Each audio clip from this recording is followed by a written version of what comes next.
And উনি মানে এগুলো মিথ্যা ছড়ানোর আগে, স্প্রেড করার আগে উনি আমার থেকে 1.5 লাখ টাকা চেয়েছিল। বলেছে তুমি যদি আমাকে 1.5 লাখ টাকা দাও, অবশ্য আমি জানতাম না এটা ওনার কল, তাহলে আমি রেকর্ড করতে পারতাম। তুমি যদি আমাকে এই 1.5 লাখ টাকাটা দাও, তাহলে যেহেতু মানুষজন তোমাকে চিনে, তুমি বিকারণেসের স্টুডেন্ট, সো তোমার নামে আমি অনেক কিছু বললেই মানুষজন জেনে যাবে বা এটা ভাইরাল হয়ে যাবে।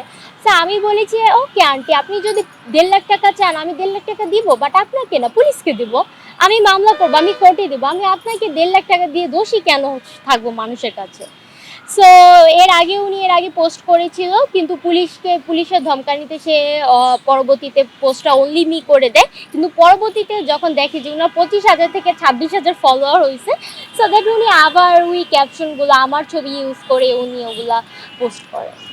না, এর আগে ওনার সাথে আমার কোনো পরিচয় ছিল না, আমি ওনাকে জানতামও না। ইভেন অনেক ভিডিও নিচে মানুষ,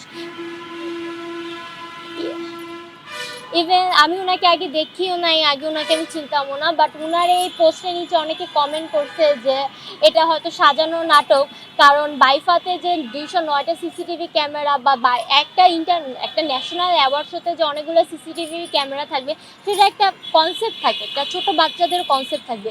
সেই জায়গায় ওনার একটা ব্যাগ চুরি হওয়া, এটা তো ইম্পসিবল। আর উনি যদি জানতো ওনার ব্যাগে এমন ক্যাশ আছে, 1 ভরি গোল্ড আছে, ওনার কথা মতো, সে ব্যাগটা ঠিক মতো কেন রাখলো না? আর সে যেহেতু পুলিশ প্রমাণ করতেও পারেনি যে ইনভেস্টিগেশন কিন্তু 3 দিন চলেছে। 3 দিন আমার কাছে প্রুফ আছে, যা ইন্সপেক্টর রিমন, সে আমাদের এই ইনভেস্টিগেশনটা করেছে। আর হচ্ছে ইন্সপেক্টর শাহিন হচ্ছে আমাদের এই 2জন পুলিশ সব কিছু দেখাশোনা করে।